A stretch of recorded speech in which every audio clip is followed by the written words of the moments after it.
चलिए हम लोग एक प्रॉब्लम सॉल्व करते हैं which is based on Kirchhoff's law और यह एनसीईआरटी का ही क्वेश्चन है।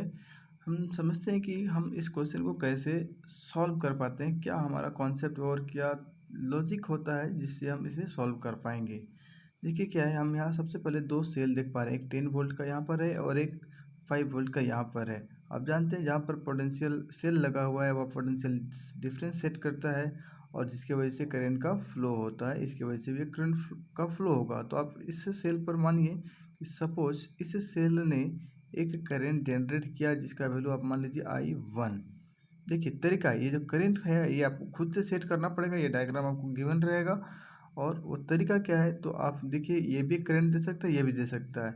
और यहाँ सपोज अभी इस सेल ने एक I1 करंट जनरेट किया और इसके बाद वह करंट इस आर्म से होकर के पास होता है जिसका वैल्यू है I2। साथ साथ यहाँ पर ध्यान रखना है कि अगर ये नहीं होता तो क्या इसका वैल्यू यही होता? नहीं, उसका वैल्यू वो नहीं होता क्योंकि पूरे सर्किट में दो सेल है, दोनों का इफेक्ट है, लेकिन दोनों एक दूसरे के इफेक्ट के बावजूद करंट प्रोड्यूस करने में सक्षम है, दे आर एबल्ड। सो हम यहाँ बात कर रहे हैं कि I1 करंट यहाँ से प्रोड्यूस हुआ। सपोज एक करंट, इसके बाद क्या है कि दो ब्रांच है, इधर कुछ करंट इधर चला जाएगा, कुछ करंट इधर चला जाएगा। मान लिया जाए कि I2 करंट इधर चला गया, तो इधर कितना चला जाएगा? I1 माइनस I2, क्योंकि I1 चला था उसका एक पार्ट I2 हो गया, तो दूसरा पार्ट I1 माइनस I2 जो लोअर एंड की तरफ बढ़ रहा है।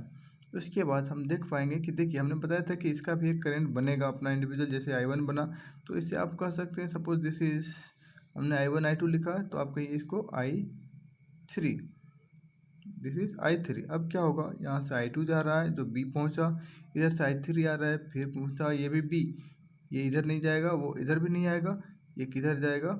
जिधर इसके लिए खाली जगह है। तो so this in this arm the flow of current will be I2 plus I3, क्योंकि ये दोनों इसी पाथ से होकर के गुजरेंगे। So this is I2 plus I3। उसके बाद क्या हो गया कि यह करंट इस पॉइंट पर पहुंचेगा C पर आने के बाद जैसे ही आगे क्रॉस करेगा, देखिए आपने देखा कि I1 करंट इधर लेफ्ट चला गया, इसका मतलब जैसे ही C क्रॉस हो जाएगा I1 करंट इन दोनों में से हट जाएगा। So we can write it I2 plus I3 minus I1। ये टोटल पोर्शन कहाँ हम देख पा रहे हैं, तो ये वाले आर्म में हम इसको देख पा रहे हैं। फिर आप समझिए कि सपोज ये करंट जब यहाँ पहुँचेगा तो क्या होगा, आप देख रहे हैं I1 माइनस I2 और यहाँ पर क्या है I2 प्लस है I2 माइनस है, I1 प्लस है I1 यहाँ माइनस है, ये दोनों कैंसिल हो जाएंगे, I1 इसके साथ I2 इसके साथ, और फाइनली क्या करंट बनेगा I3 जो कि ऑलरेडी हमने लेकर चला है। अब हमारा जो सर्किट में करंट का सिम्बलाइजेशन है, जो हम लोगों को करंट सेट करना था वो हम लोगों ने करेक्टली सेट कर लिया। पहला हमारा ये काम होता है। दूसरा क्या होगा कि हम देख पा रहे कितने अननोन हैं टर्म्स जिसे हमें फाइंड करना है, इस क्वेश्चन में फाइंड करना है the flow of current in each arm.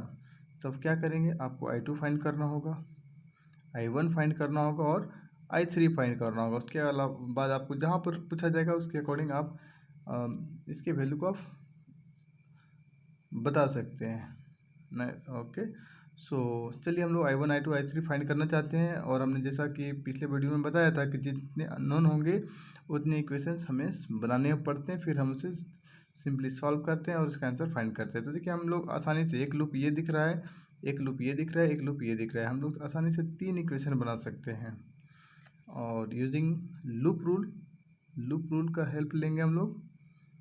Loop rule क्या कहता है, algebraic sum of EMF is equal to the algebraic sum of product of IR। आप क्या करिए, आपको जैसा रूल मालूम है एक डायरेक्शन आप लोग कंसीडर कर लीजिए, कोई भी एक डायरेक्शन इधर भी ले सकते हैं, चलिए जैसा भी मन है। अब देखिए कि क्लॉकवाइज में कौन कौन है यहाँ पर। तो सबसे पहले आप देख पा रहे हैं कि ये जो सेल लगा हुआ है इसका डायरेक्शन राइट टू लेफ्ट है, मतलब टेंडेंसी ऐसे है घूमने का एंटी क्लॉकवाइज, जबकि हमने कंसिडर किया है क्लॉकवाइज। इसका मतलब जो अकॉर्डिंग लूप रूल हम यहाँ लिखेंगे EMF का वैल्यू -10 वोल्ट, क्योंकि ये उल्टा है ना, इधर से जाता, ऐसे घूमता तो ये प्लस होता, तो ये हो गया -10। दिस इज इक्वल टू, हम अभी फ़िलहाल बात कर रहे हैं आर्म ACD, इस आर्म पर बात हो रहा है। प्रोडक्ट ऑफ, ये डायरेक्शन हम देख पा रहे हैं, हमने ऐसा लिया है जबकि करंट ऐसे जा रहा है, मतलब टेंडेंसी ऐसे का है। So this is -I1 -I2 into 4। एक यहाँ पर भी रेजिस्टेंस लगा हुआ है जिसका करंट I1 है और ये भी उल्टा हो जा रहा है। This is -1 into I1, so this is I1। एक आर्म यहाँ पर है, यहाँ पर आप देख पा रहे हैं ये ऐसे गया और ये ऐसे आया, मतलब ये इसी ट्रेवर्सल के डायरेक्शन में है। So this will be plus and we write I2 plus I3 minus I1 and resistance is how much, this is 2। ये हमारा एक इक्वेशन बना, इसे हम थोड़ा सिंप्लीफाई कर लेते हैं। -10 equal to 4I1 and -I1, इधर I1 है, यहाँ पर भी हम देख पा रहे हैं here -4I1 and -I1, 5I1 and this is 2, so total -7I1। Next I2, 4I2 with minus, and here 2I2 plus 2I2 minus 4I2, so this is -2I2 and this is 2I3, single I3 है यहाँ पर, this is 2I3। देखिए यहाँ पर एक mistake है ये I2 में, क्योंकि हम देख पा रहे हैं माइनस माइनस क्या होगा plus, so this is 4 plus 4I2 and this is 2I2, so this is plus 6I2। अब जैसा कि हमारा प्रयास है I1 I2 I3 तीन अननोन है, उसके लिए हम तीन इक्वेशन बनाएंगे। हमने एक इक्वेशन बना लिया है और दो इक्वेशन हमें बनाने हैं। हमने इस आर्म का यूज़ किया, अब हम इस आर्म का या इस आर्म के हेल्प से दो और इक्वेशन बनाएंगे। तो चलिए हम लोग इस आर्म का यूज़ करते हैं, ACB फ्रॉम लूप ACB। क्या यहाँ पर देख पा रहे हैं, ट्रेवर्सल का डायरेक्शन हमने बनाया है ऐसा, देख रहे हैं सेल का डायरेक्शन वही है। सो yes, the value of this cell is 10 volt and only one cell। Product of IR, यहाँ देख रहे हैं I2 और ये 4 है, ये इसी डायरेक्शन में है, ऐसे जा रहा है। So we will write here 4I2। Third, in this arm there is a resistance 2 ohm and current is I2 plus I3, so we will write here this is 2 into I2 plus I3।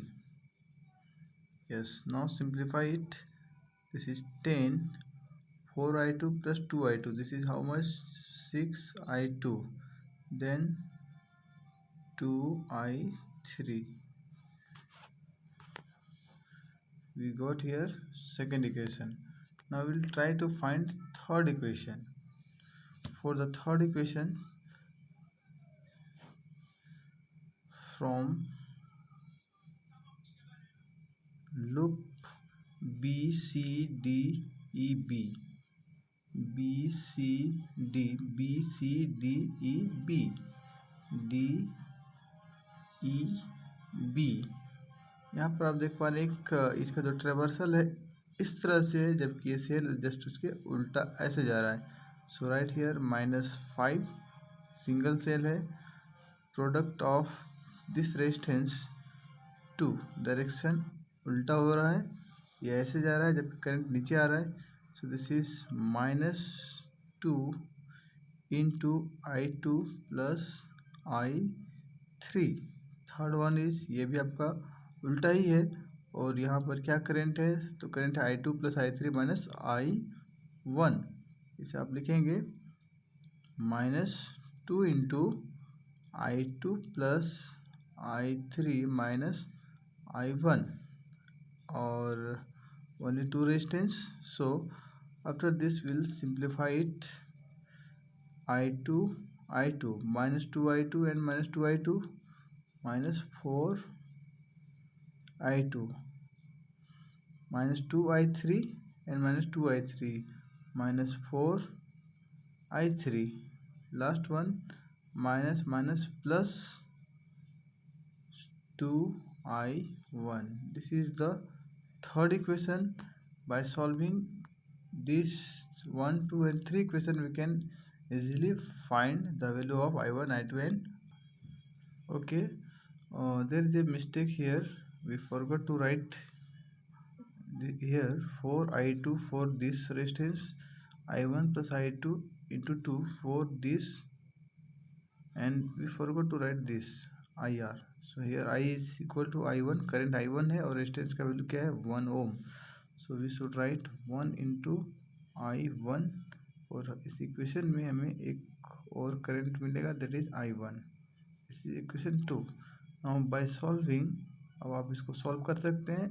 जो आपका main काम है वो हो चुका है. By solving 1, 2 and 3 we get, हमें value मिल जाएगा. आप फाइंड करेंगे तो आप पाएंगे I1 is equal to 2.5 ampere, I2 this is equal to 5/8 ampere and I3 is equal to this is 15/8 ampere. So this is easy. You go step by step and you can solve such problems easily. Thank you.